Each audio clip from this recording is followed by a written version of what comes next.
Ating na po ang hinihintay ng lahat, si Cash. Ayan, si Cash po ay dumating na, siya ay semis. Ayan.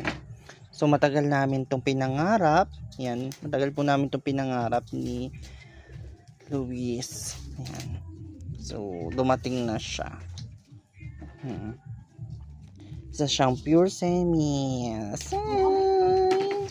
Cash. Cash. Cash. Hey, Cash. Mayain po ngayon si Cash kasi first time niya lang pong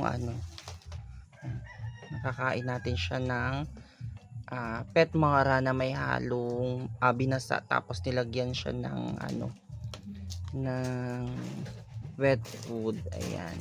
So pinapakain natin siya.